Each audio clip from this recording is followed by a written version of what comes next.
यो भूतं च भव्यं च सर्वं यश्चाधितिष्ठति स्वर्यस्य च केवलं तस्मै ज्येष्ठाय ब्रह्मणे नमः। मर्यादा पुरुषोत्तम श्री राम का जन्म दिवस कल ही था और जब हमारी वेद पथिक जी से बात हुई तो काफी दिनों के बाद पुनः सक्रियता स्पेस पर हम सबको करनी थी।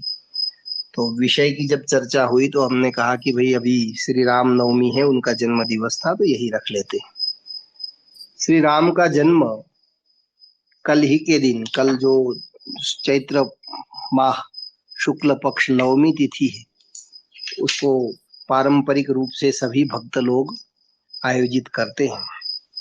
आर्य समाज भी श्री राम के जीवन के जो अनुकरणीय जो आदर्श है, उनका जीवन रहा है, उनका अपने परिवार के प्रत्येक सदस्य के साथ, राजा होने के नाते उनका अपने मंत्रियों, गुप्तचरों, दूतों के साथ, और युद्ध के मैदान में भी जो उनके शत्रु लोग थे उनके साथ भी जो उनका एक श्रेष्ठ, अनुकरणीय और मर्यादित जीवन रहा है, उसको आर्य समाज बहुत एक सूत्र में ये कहता है कि चित्र की नहीं चरित्र की उपासना करनी चाहिए। उसी रूप में रामचंद्र जी जो है वो एक श्रेष्ठ मानव थे, अनुकरणीय थे, हमारे पूजनीय थे। उनके जीवन मूल्यों को, उनके श्रेष्ठ गुणों को यदि हम धारण करेंगे तो निश्चित रूप से हम भी जो है अपने पारिवारिक, सामाजिक और जो जीवन है उसमें आनंद और सुख और शांति को प्राप्त कर सकते हैं। मर्यादा पुरुषोत्तम श्री राम जी जो है, उनके जीवन चरित्र को महर्षि वाल्मीकि जी ने लिखा था। इसलिए वाल्मीकि रामायण, राम का जिसमें पूरा जीवन चरित्र वर्णित है, वो वाल्मीकि रामायण में भी कुछ प्रक्षेप अवश्य हुए हैं। रामचरितमानस भी तो गोस्वामी तुलसीदास जी का एक प्रसिद्ध ग्रंथ है। उसमें उन्होंने श्री राम को अवतार के रूप में मानकर और उसको ईश्वर के रूप में मानकर ही उसका वर्णन और महिमा मंडन किया है। महर्षि दयानंद सरस्वती ने अपने अमर ग्रंथ सत्यार्थ प्रकाश में जो तृतीय समुल्लास है, उसमें जो पठन पाठन विधि है और उस पठन पाठन विधि में जो पठनीय पुस्तकें हैं, उसमें इतिहास के ग्रंथों में वाल्मीकि रामायण और महाभारत के अध्ययन का वर्णन किया है और कहा है कि इसके जो कुछ श्रेष्ठ अध्याय हैं उन सबको हमें अवश्य पढ़ना चाहिए।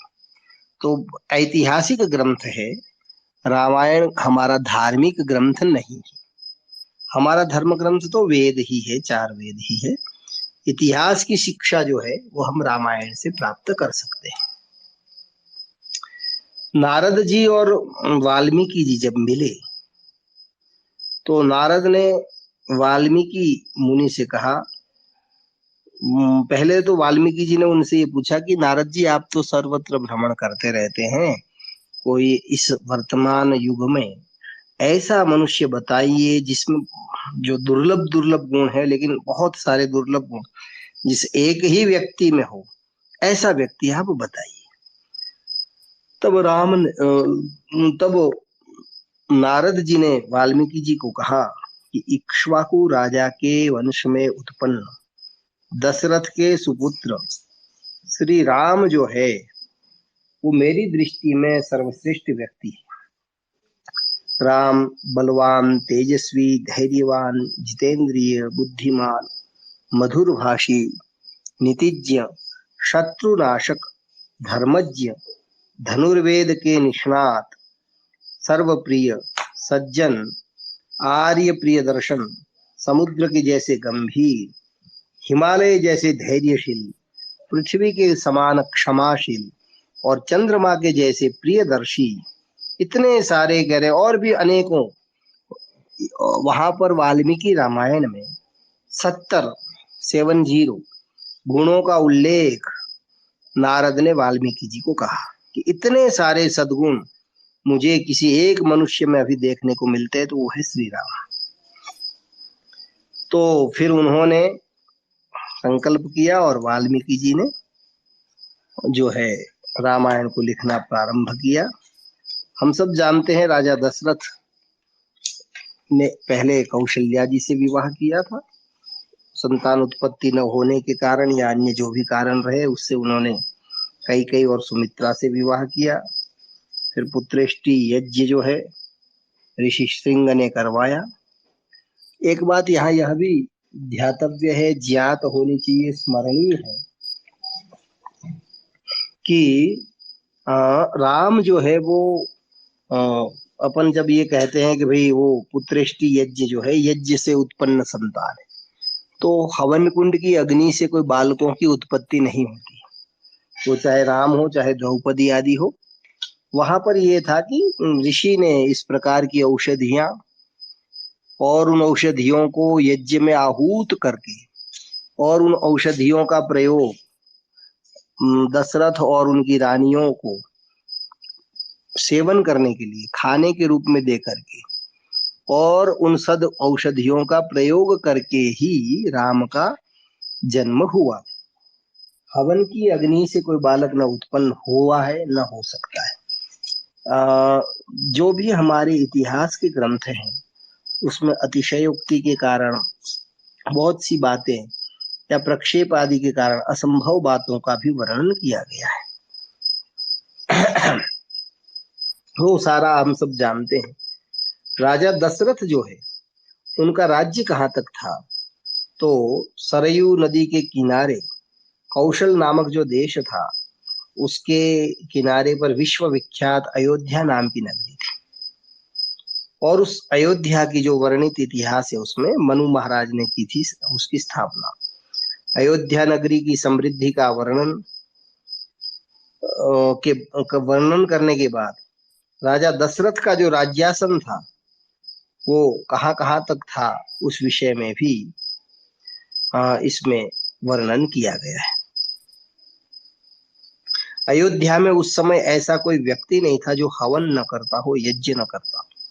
कोई चोर नहीं था, सब जितेंद्रिय, धर्मात्मा, सत्यवादी, और कोई भी व्यक्ति वहां ऐसा नहीं था जो नास्तिक हो, पर निंदा प्रिय हो। तो इस प्रकार से राजा दशरथ के राज्य का वर्णन भी हम वाल्मीकि रामायण में देखते हैं। श्री राम के सद्गुणों की जब हम चर्चा करते हैं तो उनका प्रत्येक सद्गुण हमें जो है उनकी ओर आकृष्ट करता है।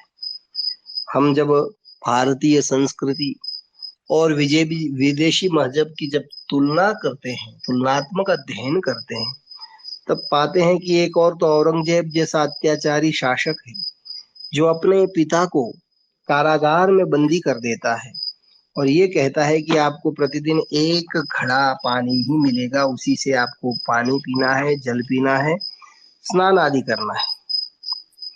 तो और एक और श्री राम है जो अपने उस औरंगजेब ने अपने राज्य की प्राप्ति के लिए अपने पिता को कारागार में बंदी बना करके जल की एक एक बूंद के लिए तड़पाया था।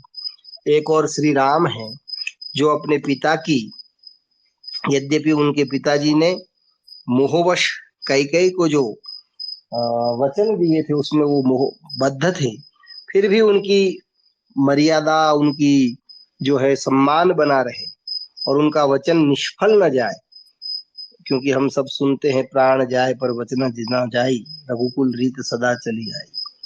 तो इसलिए उन्होंने अपने पिताजी की आज्ञा का पालन करने के लिए वन में प्रस्थान कर दिया। वहां रामायण में बहुत स्पष्ट वर्णन है। दशरथ जी कहते हैं, एक श्लोक के माध्यम से उसका सार ये है कि बेटा, मैंने तो कैकेयी को वर दे करके मोहपाश में मैं बद्ध हूँ, किंतु आज ही तुम मुझे कारागार में पकड़ करके डाल दो और अयोध्या के राजा बन जाओ। श्री राम उस समय कहते हैं कि मुझे राज्य की आकांक्षा नहीं है, आप ही अयोध्या के राजा बनिए और मैं वन में चला जाऊंगा।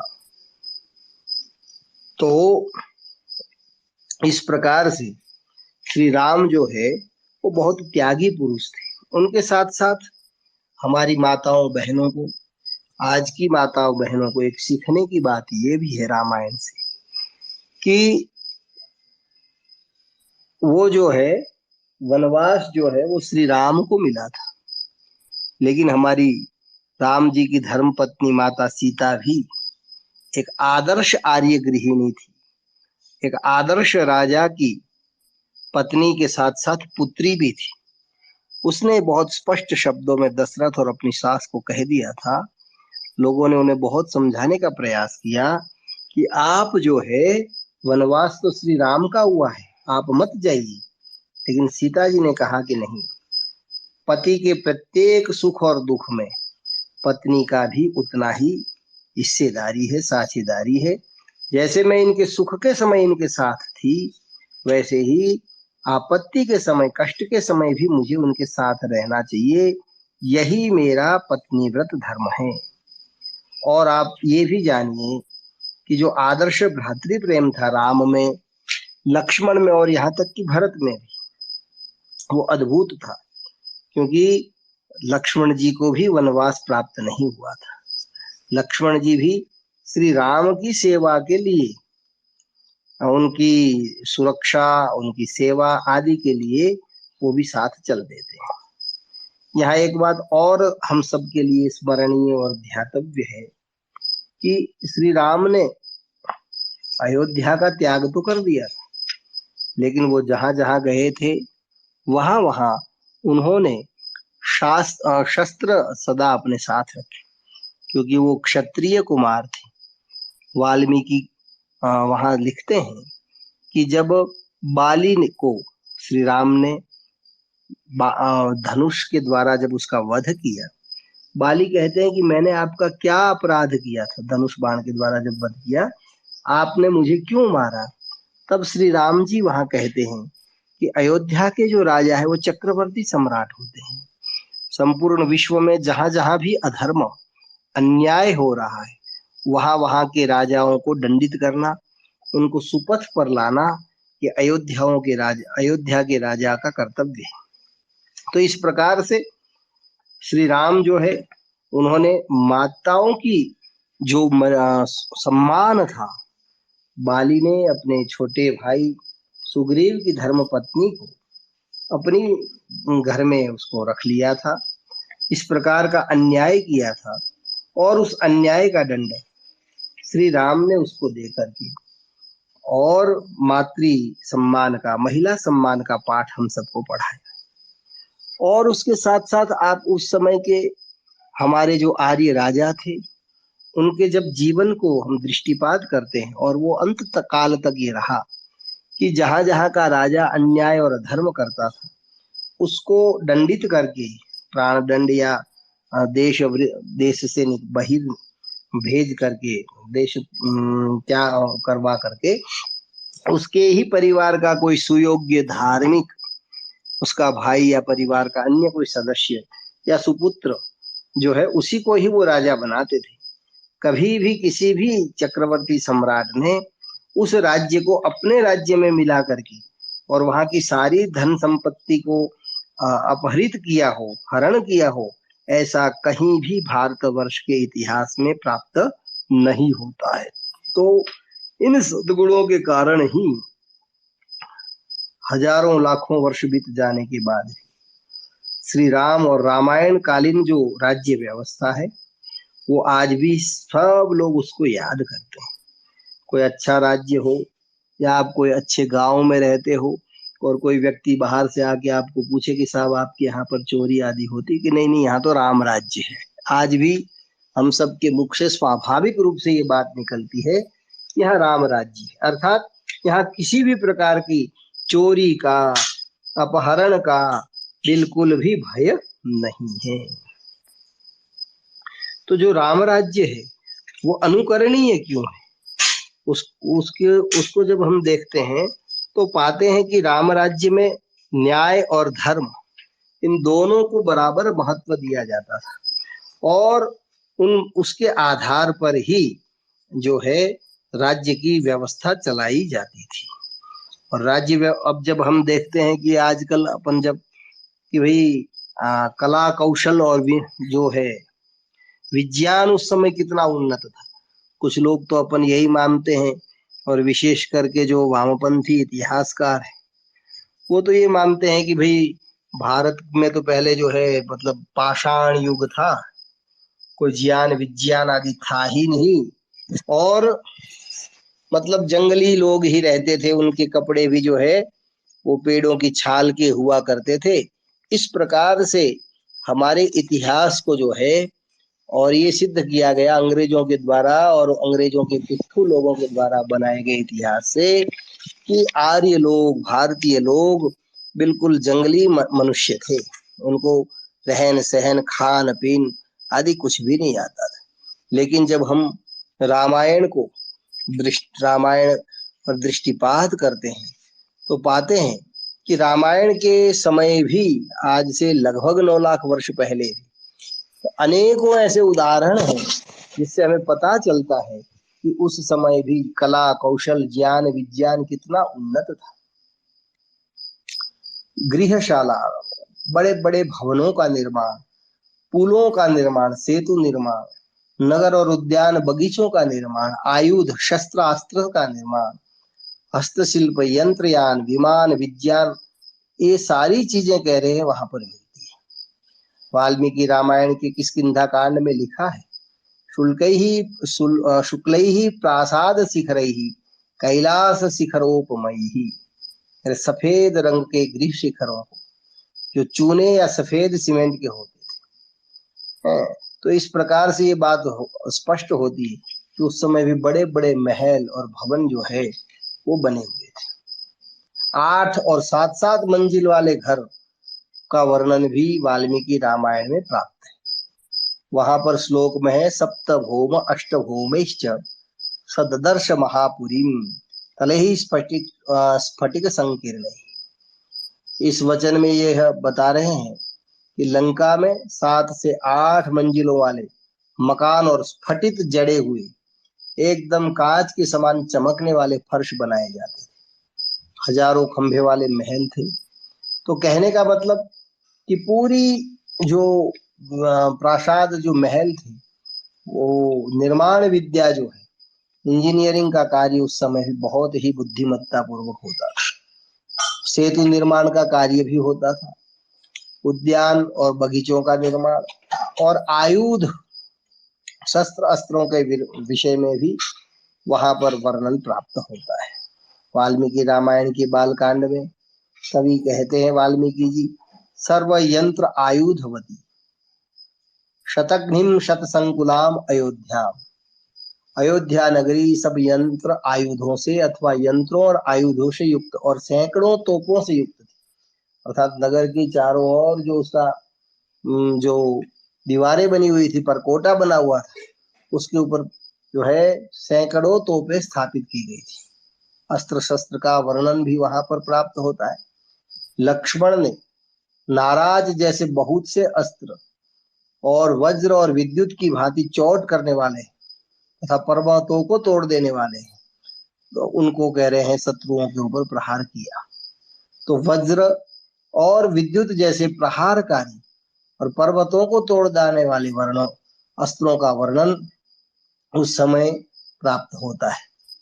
बमों का वर्णन वहां पर जो है वाल्मीकि रामायण के युद्ध कांड में कहा है कि रावण के हाथ से छूटा हुआ विद्युत की तरंगों से घिरा हुआ 8 दीप्त बमों वाला महानादकारी अस्त्र आकाश में चमका। और आज के विज्ञान में संभवतः वो सारी चीजें नहीं है कि बाण जो है अपना अस्त्र चलाया, जिस निशाने पर लगना था उसको, उस लक्ष्य को भेद करके पुनः अपने जो संचालक था, चलाने वाला, उसके पास आ जाता था। ऐसी विद्या उस समय अवश्य प्राप्त होती थी। महावेगवान बाण तुरंत तालों को भेद कर पुनः तूण में प्रविष्ट हो गया, अर्थात जहां से चलाया था वहीं वापस आकर के वो स्थापित हो जाता था, अस्त्र वापिस आ जाता था। रावण ने भी जब लक्ष्मण जी पर शक्ति नामक अस्त्र चलाया था तो वो भी लक्ष्मण जी को बेहोश करके, घायल करके पुनः रावण के पास लौट आया था। जैसा अपन सुदर्शन चक्र आदि के विषय में भी देखते हैं महाभारत काल के। तो इस प्रकार से जब हम रामायण का अध्ययन करते हैं तो बहुत स्पष्ट रूप से ये पाते हैं कि उस समय भी कला कौशल जो है बड़ा अद्भुत था। अब कुछ लोग ये प्रश्न भी करते हैं कि ये सीता जी को क्या पता नहीं था कि सोने का हिरण नहीं होता, या राम जी को पता नहीं था कि सोने का हिरण नहीं होता है। तो वहां पर भी वो कृत्रिम हिरण जो है, मतलब मृग सदृश, हिरण सदृश जो है, ऐसे पशु की आकृति बना करके वो गया था। उस विषय में वहां श्लोक है, रावण मारीच को कहता है कि तू चित्र बिंदु वाला सुनहरा मृग बनकर राम के आश्रम पर सीता के सन्मुख विचर। मारीच ने कैसा मृग रूप बनाया था कि वह यह रावण को बतलाता है। लपलपाती जिह्वा वाला, महाकाय तीक्ष्ण दांतों वाला, महाबली मांस भक्षक महामृग का रूप बनाकर। अब यहाँ मांस भक्षक का अर्थ ये है, मृग अर्थ केवल हिरण अर्थ में नहीं होता है। मृग महामृग यहाँ जो है, और दांत वाला बहुत स्पष्ट किया है। दीप्त जिह्वो महाकाय तीक्ष्ण दंष्ट्रो महाबल, अर्थात शेर के सदृश आकृति बना करके वो जो है उसके सामने गया था और दंडकारण्य में विचरण करता था। और हम सब जानते हैं कि जब सीता जी को रावण ने अशोक वाटिका में बद्ध किया था, कैद किया था, उस समय एक बार रावण ने मधुजीव नाम के राक्षस को आज्ञा दी थी कि तू राम का मायामय अर्थात कृत्रिम सिर बना, ऐसा सिर कि वो सीता और काट करके थाली में रख करके ले जा, और सीता को यह भयभीत कर दो कि हमने राम को मार दिया है, अब तू रावण से विवाह कर ले। तो ऐसा एकदम कृत्रिम सिर बना करके, सिर सहित धनुष के साथ, मतलब राम ऐसा हो कि जिसमें उनका शर भी हो और उनका धनुष बाण भी रखा हो, इस प्रकार से तुम ले जाओ। तो कहने का मतलब यह है कि उस समय भी ऐसी विद्याएं और विज्ञान कला कौशल था कि व्यक्ति के नकली सिरों को बना देना और अन्य पशुओं जैसी आकृतियां बना देना। और सबसे बड़ी बात, हमारे ज्ञात इतिहास, जो आधुनिक इतिहास है अंग्रेजों के द्वारा लिखा हुआ, उसमें यही बात कही जाती है कि साहब विमान जो है वो तो राइट बंधुओं ने बनाया था, उससे पहले विमान नाम की चीज थी नहीं। लेकिन हम सब जानते हैं कि रावण ने सीता जी का हरण पुष्पक विमान में बैठकर किया था। कैलासम पर्वतम गत्वा वीत्य नरवाहनम विमानम पुष्पकम तस्य कामगम वै जहारय। कैलाश पर्वत पर जाकर वहां सवारी ले जाने वाले पुष्पक नाम के विमान को लाया। रामायण के अनेक स्थलों में इस पुष्पक विमान का वर्णन बार बार प्राप्त होता है ना। तो कहने का भाव यह है कि रामायण के काल में ज्ञान विज्ञान और कला कौशल भी बड़ा उन्नत था। और जो सबसे बड़ी बात थी वो ये थी कि प्रजा और राजा बड़े धार्मिक थे, और प्रजा के धार्मिक होने के कारण में महाभारत में जैसा कहा है, राजा कालस्य कारणम, कि राजा जो होता है वही काल का कारण होता है। आजकल तो कोई भी बात होती है प्राय लोग सब यही कह देते हैं, साहब अभी तो कलयुग चल रहा है, कलयुग में ऐसा ही चलेगा।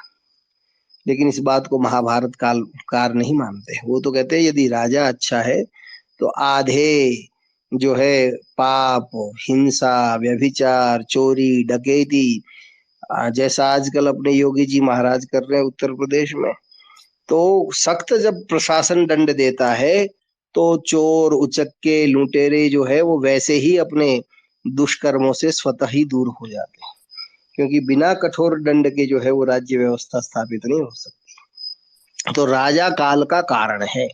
राजा अच्छा होगा तो सारी व्यवस्थाएं प्रायः शुद्ध और श्रेष्ठ बन जाती है। तो रामचंद्र जी का जीवन आज भी हम सबके लिए अनुकरणीय है। और आर्य समाज का पक्ष वो आपको शायद पहले पहुंचा नहीं। आर्य समाज बहुत स्पष्ट मानता है कि ईश्वर कभी अवतार नहीं लेता है। जो भी ये महापुरुष हुए हैं, श्री राम से लेकर महादेव और जो भी है कृष्ण आदि, जो भी, वो सब हम सबके वंदनीय, आदरणीय, स्मरणीय है। इतिहास हमारा उन श्रेष्ठ ग्रंथों में सुरक्षित है, लेकिन वो महापुरुष थे, ईश्वर का अवतार नहीं थे। तो राम के जो सद्गुणों की चर्चा करते हैं, राम की विद्वत्ता, राम की सद्गुणता, उनकी धर्मात्मक, वहां कवि वाल्मीकि कहते हैं रामोद्विग्नाभिभाषते, राम जो है कभी दो बार नहीं बोलते थे, अर्थात जो वचन दिया वो दे दिया, उसको वो प्राणों को भी मतलब दांव पर लगाकर अपने वचन की रक्षा करते थे। वाल्मीकि रामायण के बाल कांड में वाल्मीकि जी कहते हैं रामः वेद वेदांग तत्वज्ञ, राम वेद वेदांग के तत्ववेत्ता थे और उन्होंने सर्व विद्याव्रत स्नातो यथा वत्सांग वेदवित, श्री राम जी जो है कह रहे सभी विद्याओं को पढ़ करके व्रत स्नातक के रूप में और अंगों सहित वेद को जानने वाले थे। अयोध्या कांड में कहा है क्षमा यस्मिन् तपः त्याग सत्यम धर्म कृतज्ञता अपि अहिंसा च भूतानाम तमृते का गतिर्भव। दशरथ कहते हैं कह रहे हे कैकेयी, जिस राम के अंदर क्षमा, तप, त्याग, सत्य, धर्म और कृतज्ञता जैसे सद्गुण हैं और प्राणियों के लिए जो सदा दया का भाव रखता है, उस राम को तू जंगल में भेज देगी तो उसके बिना मेरी क्या दुर्गति हो जाएगी। उनकी पिता की आज्ञा पालनता, राम कहते हैं, श्लोक का मैं पाठ नहीं कर रहा हूं, धर्मशील माता पिता की आज्ञा वन में जाने के लिए मुझे हुई है, मैं उसका उल्लंघन कैसे कर सकता हूँ। वो बहुत उदार थे। वनवास में जाते हुए राम कहते हैं कि हे अयोध्या निवासियों, आप लोगों की मेरे अंदर जो प्रीति और बहुमानना, अर्थात आप जो मेरा सत्कार कर रहे हैं, उससे मेरे प्रसन्न करने के लिए भरत में भी करो। कह रहे जैसा स्नेह आप मुझसे करते हो, मैं आपसे निवेदन करूंगा कि वैसा ही स्नेह आप मेरे छोटे भाई भरत से भी करना। तो कहने का भाव यह है कि प्रत्येक दृष्टि से श्री राम के जब हम जीवन चरित्र को देखते हैं तो वो हमारे लिए अनुकरणीय है। और श्री राम ने, यद्यपि अनेक स्थानों में ये कहा जाता है कि स्त्री जो है वो अवध्या है, उसका वध नहीं करना चाहिए, उसे दंड नहीं देना चाहिए, लेकिन ये उन माताओं बहनों के लिए है जो धार्मिक है, जो ताड़का जैसी हिंसा करने वाली महिला थी, उसका वध करने का आदेश भगवान महर्षि विश्वामित्र ने श्री रामचंद्र जी को किया था। सुपर्णखा को भी जो है दंड देने का निर्देश श्री राम ने ही लक्ष्मण को दिया था कि आप उसको जो है दंड दीजिए। तो कहने का भाव यह है कि जहाँ मातृ का सम्मान है, वहां यदि माता भी यदि राक्षसों जैसा व्यवहार करती है, महिलाएं भी, तो उनको भी यथोचित दंड देना क्षत्रिय का धर्म है और राम ने उस धर्म का भी निर्वहन किया था। तो श्री राम के जीवन चरित्र में अनेकों बहुमूल्य जो है सद्गुण है। शरणागत को अभय देना श्री राम का एक प्रमुख सद्गुण था। जो भी शरणागत आता था, और इस चीज का दुरुपयोग उस समय तो पक्ष विपक्ष के लोगों में फिर भी कुछ मर्यादाएं थी, तो इस कारण से वो भी अपना जो जिस शरणागत को वो शरणागति प्रदान करते थे वो उनके प्रति वफादार, उनके प्रति निष्ठावान रहते थे। लेकिन जब मुस्लिम काल आ गया तो उन लोगों ने भी बहुत सारे हिंदू राजाओं की शरणागति स्वीकार की और वो दे भी देते थे, राजा उदारता पूर्वक या जो भी कहें, लेकिन फिर उन सब ने उनके साथ दुर्व्यवहार किया। मुस्लिमों ने शरणागति स्वीकार करने के बाद भी जिसने शरण प्रदान की उनका भी उन्होंने विनाश कर दिया, उनका नाश कर दिया। ऐसा अनेकों उदाहरण मिलते हैं। स्वदेशीय स्वराज्य के संस्थापक श्री राम, हम सब जानते हैं रावण ने जो है समग्र विश्व में आतंक मचा रखा था, उसके साथ साथ भारत के अंदर भी उसने अपनी अनेकों सैन्य चौकियां स्थापित कर दी थी।